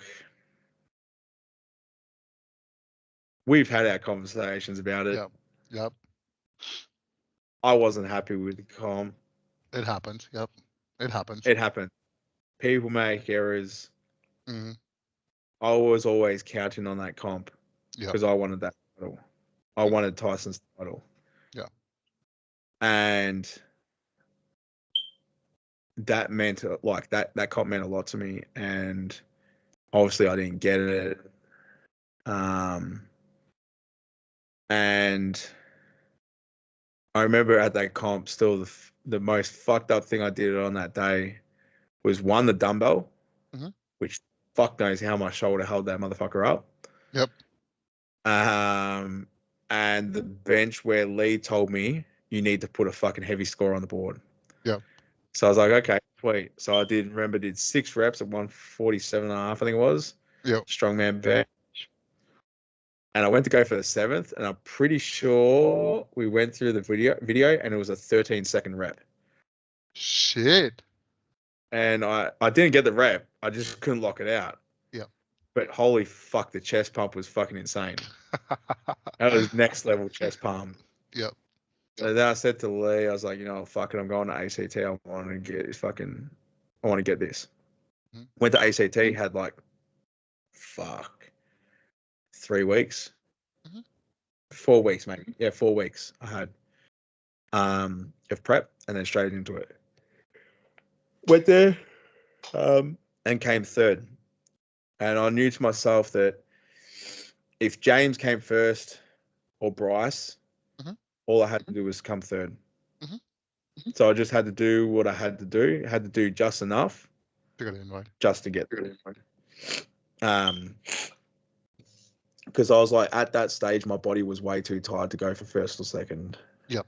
Look, second would have been nice, but I come third.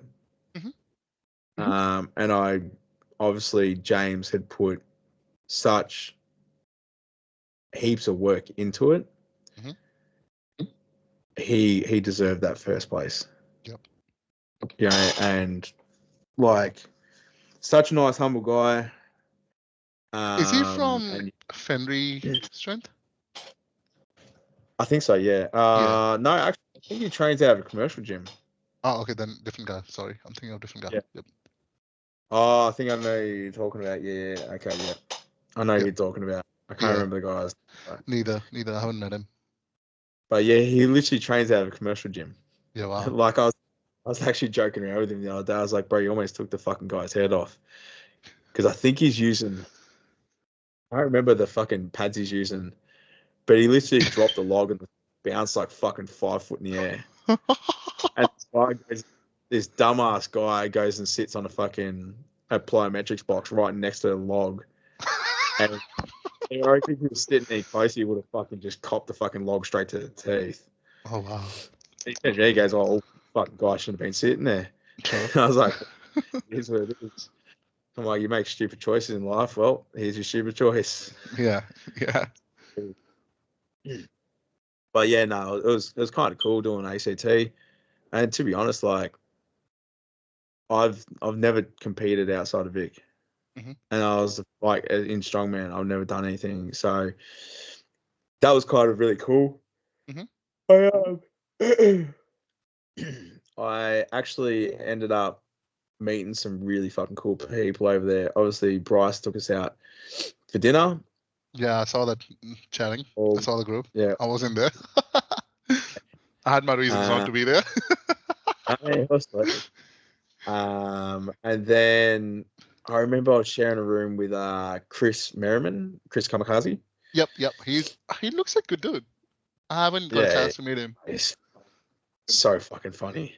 Right. And you know what? Like, yeah, when I got off the plane at ACT and caught an Uber to the room, like, because I hit him up and I was like, "Hey, bro, do you want to do a room share with us?" Mhm. I only met the guy at Queensland once. Yep. And the guy started following me on Instagram. I was like, "Bro, this guy sounds like seems fucking Yeah, sick. that's how Like, you know. never seen a 105 be able to break dance like that guy. Yeah. Like, how the fuck you do that Like shit?" he is, Oh, yeah, that guy is good. Like the backflip he does. Oh my god, I love it. I love it. I said, I was like, "How do you do it?" You know, I've been doing it for years. I was like, "Yeah, bro, I'll snap my fucking neck if I did that." Yep. I'm like, I'd lose all brain cells. Not that I have many. Um, Too many bashes to the head with the smelling salts. Um, it's like a signature move. We all do it. Um, I just it is get you fired up. Yep. But yeah, so I caught up with him, and he's like, "Bro, don't worry about catching an Uber. I'll just drive you there." I was like, "What?" Wow. I was like, "Dude, you don't have to, man. Like, Yeah. it's all." He's like, "No, it's all cool, bro. Like, I got you. Like, we're gonna look after you." And that's when I was kind of like, "Whoa, like, fucking, man, that was like the nicest thing. Like, that was like nice as like, God barely knows him for sorry." Yep. Um, and same as Scotty. Yep. What's his fucking last name? Dubbington something. I know that. Squatty Sorry. Yeah, Dubbington. if I'm sorry if I'm saying it wrong. Sorry. He calls himself Scotty Dubbington or something like that. But yeah, Scotty Dubbington. Yeah. I actually couldn't pick where he's from when I first met him. I Really. didn't know if he was English or if he was fucking Kiwi, or I didn't know. I was like, bro, I'm fucking so confused right now. Turns out he's English, Yeah. but then he moved over to New Zealand and lived there for a little bit. Yep. But he looks Kiwi. Yep. Like he looks kind of a bit moldy. Uh-huh. But then I just can't picture him being English. Yep. But then he's got an English accent. I'm like, I am so fucking confused, bro. I am so confused right now. Yep. So, and him and his missus, unbelievable people. Like Right. Chris stayed with me and stuff like that, stay at the house, everything like that. He went back after the comp. Yep. So I was staying in the apartment by myself. Scotty and his missus messaged me in the morning and they're like, let us know when you're up. Mhm. Okay, sweet. I was like, oh, what is that? And they're like, oh, do you want to come grab breakfast with us? Mhm. I'm like, yeah, sweet. They came, picked me up, and took me out to breakfast. And not only that, they grabbed all my stuff and took me to the airport at the same time. Fucking hell, such nice people. Like, I'm like, fuck, you wouldn't get that shit in powerlifting. Nah. Nah. You You wouldn't don't. get that shit in any. Like, I was like, dude, these guys not even from Bar Soap. Yep. Like, they're such nice people. So, like, that was like really cool. And like, the first experience, like, it made my trip over in ACT so chilled. Yep. Yeah. And then you've got, Tommy, Tommy that competes in the under 80s. Um, he he's such a like cool guy. Like me and him train together all the time. I Right. give him shit about split jerking, and Is he he gives me coming shit to about Toowoomba? nah. So he's not. Nah, he actually pulled out. Right. Um, he's just I just don't think he just wants to do it. He's just Fair enough. he's like I made it, but I don't really want to do it. No, fair But enough. yeah, me and him. Um, me and him train together all the time, and we have so much banter. Mhm. Like, so much banter. I give him shit about split jerking. He gives me shit about not split jerking. Um, he's like, you can lift so much more if you split jerk. And I was like, well, you could probably. Man up. Yeah, we'll move on from that. I could you can get stronger and just lift the weight instead of jumping under it.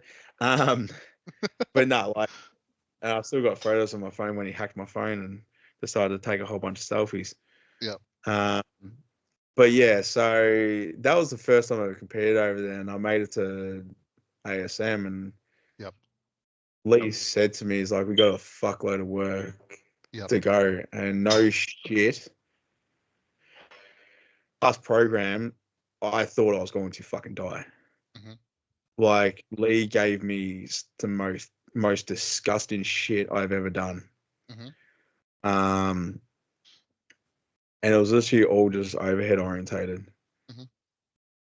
to a point where like I would get to the rep, and as I press it overhead, I'd actually close my eyes Mhm. because I was just squeezing with like anything that I had left. Yep. Yep. And I'd have to literally lay down for like 5 minutes just to check if I was living still because it was fucked. But Yep. literally, it's made this prep so chilled, like Mhm. so chilled. So like kind of like I said to myself, like I'm gonna make it to ASM, Mhm. um, and well, here we are. We are there. You know, ready to fucking rock and roll. But yeah. Oh, on the side note, my nan's name was Leslie. Leslie, there you go. Leslie, she's watching. She's watching. What I want you to do is, I want you to. I don't know if you believe in it or not. I want you to take your mate's ribbon. That's for sure. With you to ASM, take it. Yeah, He needs to be there. And when you do what you do, remember Leslie, remember your grandma, yeah, your nan, sorry. And trust me, people people think like it doesn't matter how strong you are. When you're emotionally, mentally in a different fucking zone, dude, shit happens. Shit happens out of nowhere. You will move, you will walk, you will push weights like fucking people will be scared. yeah. And Do that. like I've always, it all started from when I pulled my first 300 kilo deadlift Yeah. back back at 2019 nationals, and Yep. especially when I did my first 300 kilo squat. I still remember that Thomas Lilly was actually spotting me on that day, Yep. and I was more concerned about Thomas Lilly spotting me than actually squatting. Yep. um, I put myself into a mental state where I need to have a trigger Hmm. that will spark these emotions. Yeah. Now, going back to when I was doing MMA and stuff like that, my trigger is being hit in the head. Okay. That that fires me up. That makes Hmm. me go into attack mode. Hmm. Then I will think to myself a lot of the things that are probably not the best thing, Hmm. especially not mental health, Hmm. but it's what gets me to find that extra gear and dig to a place that's not nice. Hmm. And like, I'll give you a scenario. It's like I'd say, and this is what I thought when I was, obviously it's deeper now, but this is what I thought when I pulled my first 300 kilo deadlift. It was I had an image in my head that my mum actually got into a car accident Hmm. and she was stuck beneath the car, and if I didn't lift that car, she was dead, and it was on me, Hmm. and it was all my fault. That's And a very dark place to be. Yeah. did I want to live with that over my head that I was the reason my mum died? Mm. So that's what makes me kind of get into that headspace of this shit needs to be fucking done Mm. and to leave no stone unturned and just go like give it fucking everything on that one thing. Mm. And then I'll back that up usually with my signature smelling salts and Yep. fucking smash Smash salt it in the. percentage. Yep. Yep. Yep. Their own souls. Their contained in. Mine's turned into a rectangle now. Yeah. Oh God, nah, nah. Look, It re- wasn't still regardless of true, what but yeah, happens at ASM, like I've seen you put in the work. Like I've trained with you. I really wish I could be there at Bendigo, but due yeah, to some personal stuff, I just don't want to be there. And um, it is. Yeah, regardless of what happened, I'll be there. Regardless of what do, I'll be in your corner. yeah, And like, yes, I want to see Charles win. Charles, just like you, Charles is very deserving. Charles and you are deserving people that I know of. I don't know. I know everyone is deserving. I'm not saying no one is, but I know your personal stories. I know who you both are. I know how much it means to him. Like he is right now. I don't know if he knows or not. He's going through a minor bicep tear. So he's torn his bicep. He's off training. That's it. Done. That is it. He was supposed to do yoke with me today and yesterday at Northside because we got anchor yoke to try it out. He wanted to try it out. He couldn't come because he tore his bicep on stone. And the guy's stones are moving. Holy shit, he's moving stones very well. And I know how hungry you are. I know your story. I know how much effort you put in since Queensland. I've watched you, and I, sorry, and I think everyone is hungry. It is such a good time. Josh had the same comment. It is such a good time in Australia for strongmen.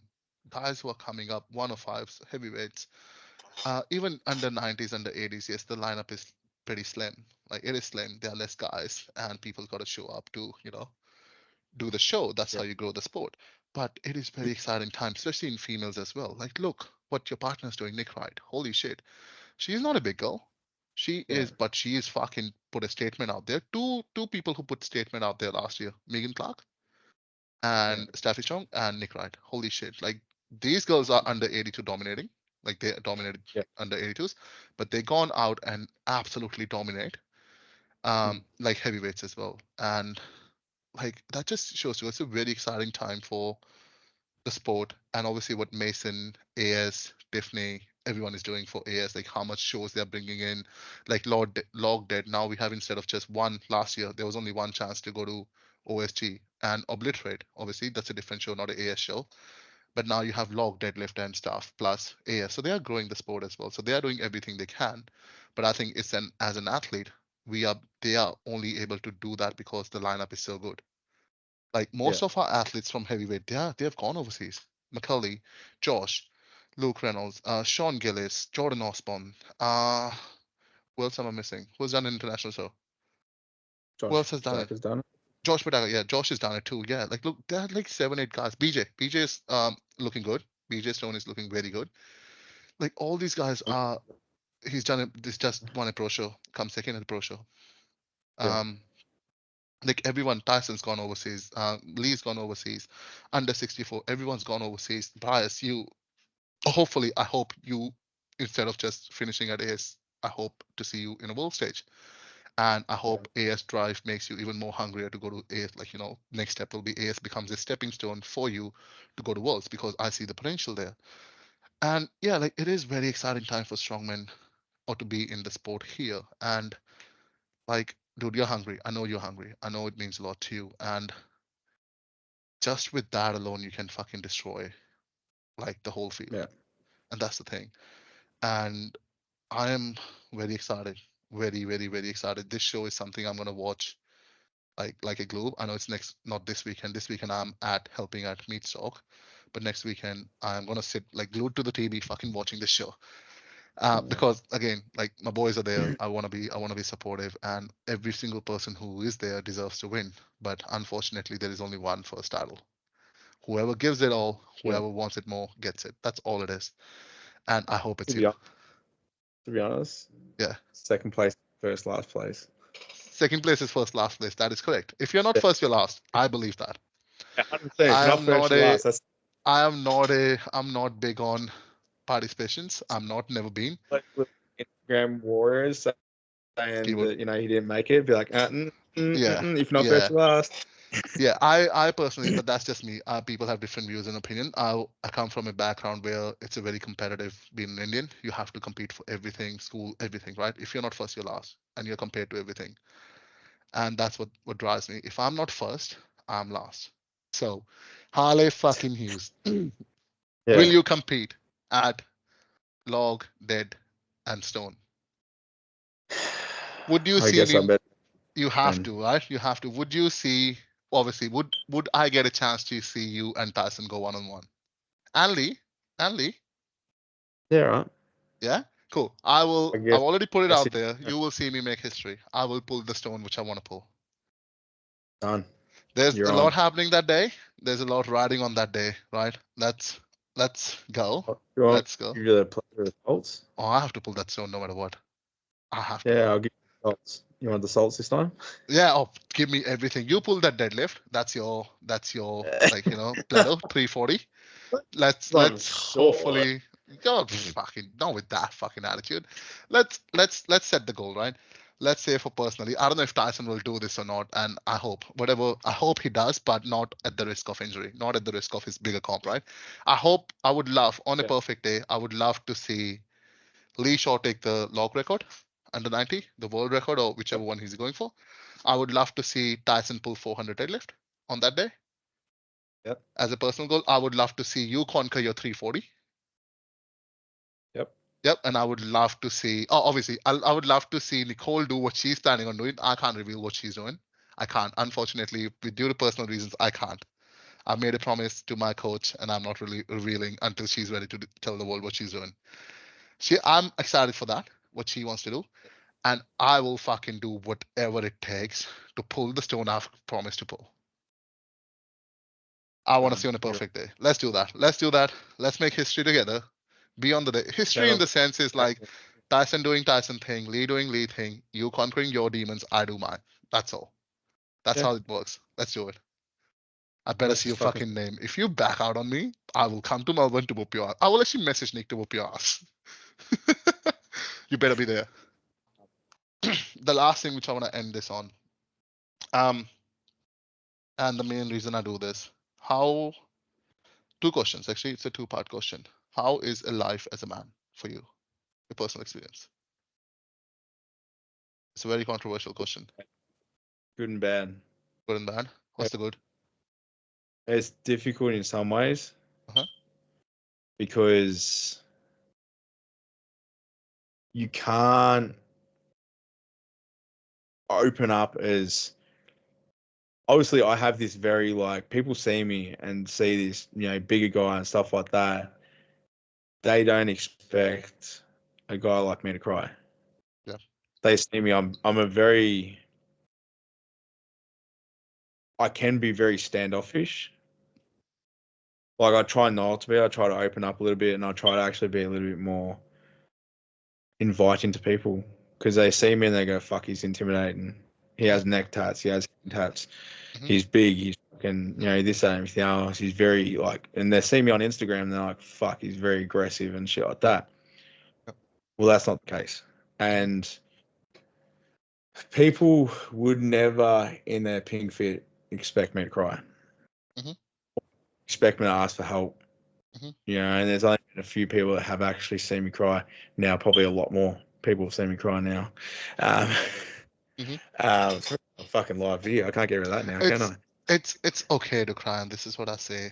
It is okay to cry. Like it But is that's the it is thing. necessary to Yeah. be a man. It is necessary to be a man, but it's also okay to have that breakdown and let it all out because like you've been there, you have tried, and this is not personal. You have tried to end it all, right? You have been in that dark place.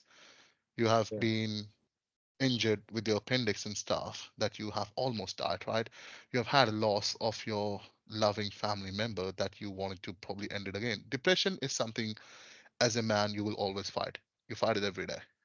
And like as much as people like to say it, depression does exist. Yeah. Like, and it's very fucking real. And I'll be honest. Hmm. There actually is a note that I keep on my phone, Hmm. and it was me in a very fucking dark place, and it was actually a suicide note Right. because I was reading it, and this was fuck would have been maybe end of last year Mhm. ish. Mhm. Um, and it completely fucked me. Mm. I keep that note in there to realize what I was about to do Mm. and who I was about to hurt. Yeah. So, and it is difficult because, like, obviously my dad I don't see anymore. Mhm. When I was growing up, I grew up in a house with two females, my sister and my mum. That was it. I was the alpha of the fucking house. Well, mum was until I got bigger, and she was kind of Mhm. like, "Oh, well, you take the reins." Um, so, and obviously, growing up in Cranbourne of all places, you grow up pretty rough. Mhm. Like I was always in fights, and I was always getting up to shit. And there's some questionable people in Cranbourne that you don't really hang around with, and questionable areas. Um, so it was one of those things where Dad would never show emotion. Mm. Never say I'm proud of you, son. That Mm. was it. And all I wanted to do was spend proper time with him. And the time that we got to spend together was, oh, you want to go to the Wreckers? Mm. Want to go work on the car? And I was like, no, like, never got to do anything else like that. Or do you want to go to the fucking the swap meet or whatever like that? And I'm like, that's boring. Mm. I'm gonna stand around doing shit all day. So it's kind of like that thing, really. I never really like when my stepdad come onto the scene. I never really got shown what actually a father figure was meant to be like. Mm. You know, which yeah, kind of like really shook me, and he showed me a lot of what it was like to be a man. Mm. You know, but a man that actually will show emotions too. Even though still I'm very stand and very closed and everything like that, and a lot of people that know me, look, I'll be honest, I don't really show much emotion, Mm. and like I am very hard on myself, but also like I'm very yeah, I don't like emotions. Mm. I don't like feeling sad, and half the time I wouldn't truly know much what it feels like to really be massively happy, like over the fucking over the moon happy. Mhm. There's only been, there's probably been a handful of times that in the last year that I've probably actually really felt it. Mhm. Kind of like I'm like, oh yeah, I'm content, cool. But yeah, like to be able to show emotions, to be able to cry when you need to cry, to let it out, stuff like that. It ain't fucking easy, Nope. especially if you've never grown up with being told that you can. Mm. Um, you know, my parents were like, my mom was always like, you know, like, is everything okay? Like, yeah, she was very sweet, but she played the role of mum and dad, Yeah. you know, and then it wasn't until when I went through depression and was contemplating suicide and shit like that, was the one that was kind of like, fuck. So this is what it feels like. Mm. This is what emotions feel like. Um, so that was kind of like the thing that, like, even my mum finds it a little bit funny today when I cry because she's like, "Fuck, big strong man crying," and then, Yeah, I cried with you. Okay, he was emotional. and then she kind of give me a hug after that, and I'm like, "Mom, Yeah. stop making me look like a bitch." But nah, it's kind of one of those things where, yeah, it's a lot of people don't think it's okay to show emotions, but Mm. now dealing with depression and shit like that, like I'll reach out to people that are going through a bit of hard stage. Yeah. I'm like, look, if you don't want to talk, talk. Mm. Like, this is my number. Give us a buzz. Yeah. Even if you want to sit down and talk shit. Like, I've had a mate recently that's gone through a bit of shit and called me up, and he just wanted some advice and just someone to talk to and just someone to let it out. And I was like, yeah, sweet. I was driving on my way to work. Yeah. and gave me someone to talk to while I was driving on my way to work. It was a 45-minute drive, so I was like, all right, sweet, just talk me off and let it all out. Yep. And after that, he felt better. And I gave him some advice that he could, step away and go, okay, well, this is what needs to change, and this is what I need to do to change it. Hmm. Hmm. So, but yeah, it's okay to not be okay. I know it sounds fucking cheesy, but It's not. It is. It is very uh, okay to be not okay. And so yeah, like if the life is okay all the time, it wouldn't be interesting. It wouldn't be. You wouldn't understand happiness without sadness. It's yin and yeah, yang. You have to understand very very much pain in your reality, the life we live in, to understand and to be grateful for the times we are actually happy. Like I believe that. yeah, Like you said, it's okay to be not okay, and that's whole the September month is for. This whole month yeah. about it. And my last question would be to anyone watching, to anyone being in your shoes or feeling the same way you have. You've been there, you've done it a few times, you have thought about it a few times, right? And you have obviously been lucky enough. You are one of the lucky ones who has been. You survived it. You have you have changed your mind. Something has told you not to do it, right? What advice would you give someone who is on a verge of jumping off a bridge right now, or about to slit his wrist or throat or whatever? Honestly, if you're gonna do it, Hmm. really take a good hard fucking look at your life and see if it actually is as bad as you think it is. Hmm. And I know that sounds very harsh, but at the end of the day, life isn't that bad. Life isn't the worst thing ever. We all have our downsides. We all have our upsides, and this is a way I say it to people. And this is one thing that's taught me to push past it. Pain, fear, hurt, everything like that. It's an emotion. It's not going to fucking kill you. You know, and I use that term in also strongman too. You're pushing through something. Pain is an emotion. It's not going to kill you. Shut the fuck up and keep going. True. And life's a fucking game. Yep. You just got to play it and don't be one of the chess pieces that gets knocked off. True. So, it is what it is. It's okay to feel emotions, but at the end of the day, it's not going to fucking kill you. Mm. And if you're feeling that way, go to fucking bed. Have a sleep. Yep. Cuddle your fucking teddy bear. Go to sleep. Wake Yep. up in the morning. See if it's really that fucking bad. If it's really that bad in the morning, have a day off work. Keep sleeping. Yep. Wake up the next day after that. And if Yep. it's not that bad anymore, well, voila, there's your fucking magic pill. Yep. Or maybe just sign up to the fucking gym and just take all your demons out on the fucking gym. You're not gonna go to the gym. Go for a run. Um, Lift heavy shit. Throw some shit around. Go to a smash room. I'm a massive believer in smash room, bro. Go and break some shit legally, not illegally. Go and break some shit legally. Yell. Go to a mountain. Cry your heart out. Whatever you need to do, just let it all out. Like Harley said, it's just a fucking emotion. They come and go. They're always gonna come and go. Just don't break. Do not break yourself. Don't be a pawn. Don't be a piece of chessboard that's just gonna get thrown away. And Yeah. emotions are not gonna kill you, but that feeling so weak in that moment with a knife or something in your hand or a pill or whatever, that shit's gonna kill you. Emotions will never kill you. I Mm. can't say it in a better way, like Harley said. Emotions will not kill you. But those things you're about to do, they will.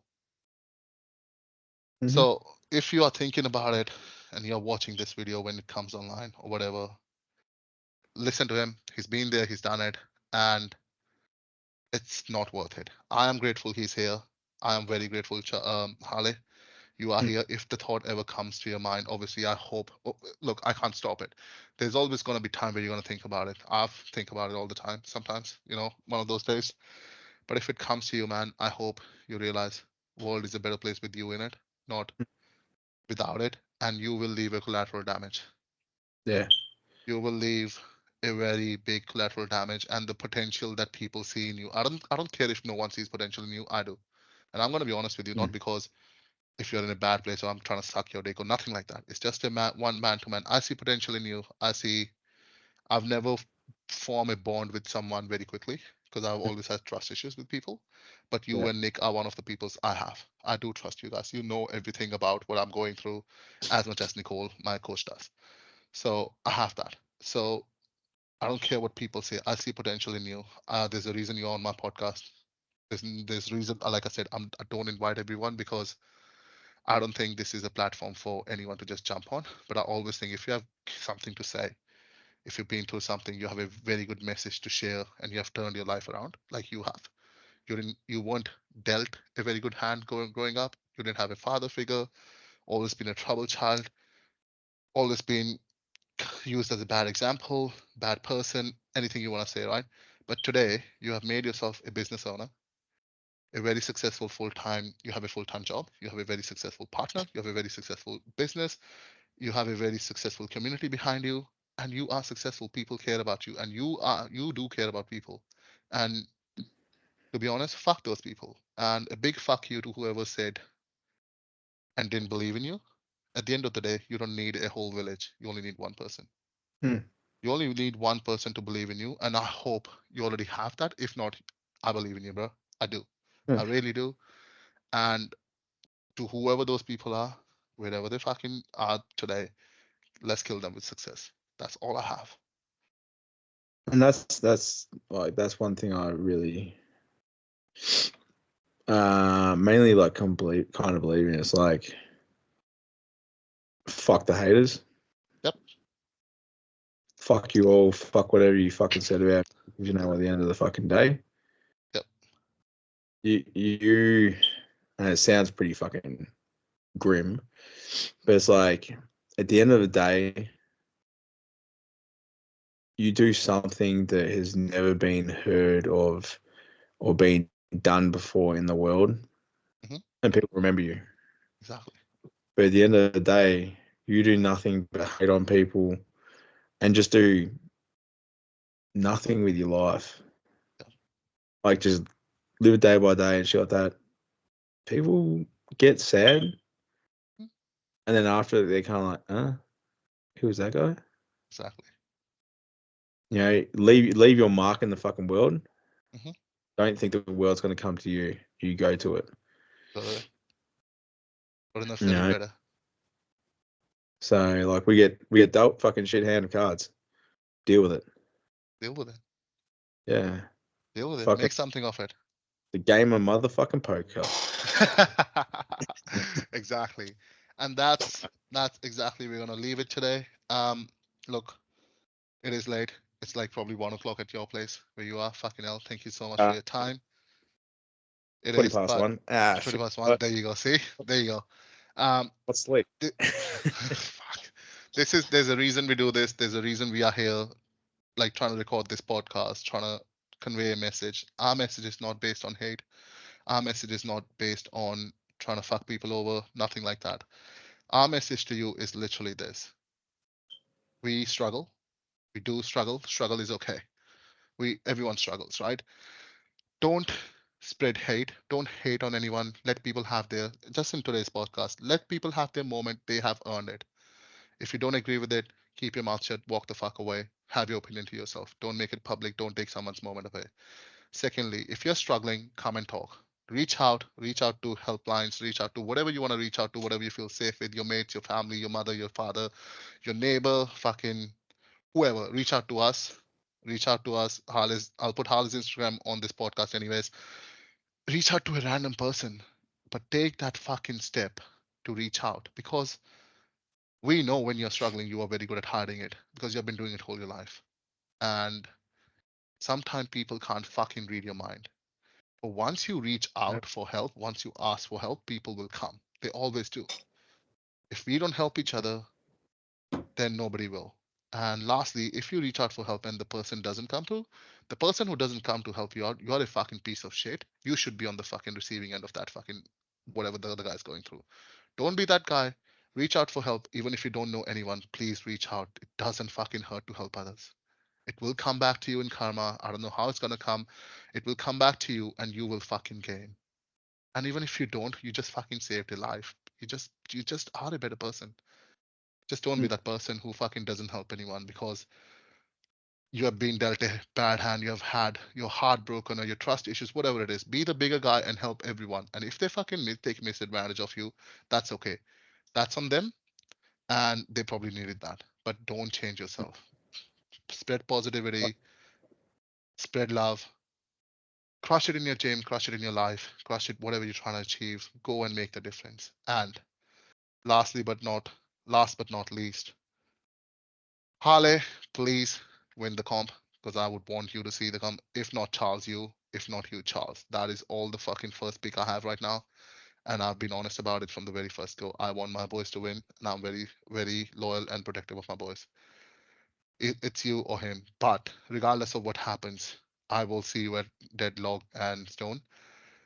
And hopefully, Put it in hopefully, now. no, you have to do it now. And also, I just won't see you there. We will move that fucking 340. You will move it. You will do the physical work. I'll be yelling. I will be yelling. We have to do this, right? That you have 9 fucking weeks after your show, 8, 9 weeks. Take a week off, recover your health, your body, whatever happens. Let's go back in business. 8 weeks to Mm. fucking do something that's never been done before. I hope Tyson, you pull 400. I really do. But if not, you have Germany comp. I fucking understand, and you don't have to prove anything to anyone. You have already done everything. You have nothing to prove. All right, Um, Tyson, me once again. Get your Lisha, I saves hope back. Lisha, I hope you get your record. I know you want it. I know you actually are a workhorse. You have so many athletes at AS you train, and I know you fucking kill it. I hope you get your record, and I hope I do what I needed to do. And I really hope I do what I need to do. And let's make it the best show other than ASM that's Australia's ever seen. Yeah, 100%. Turn out the fucking gas and let's go put on a show.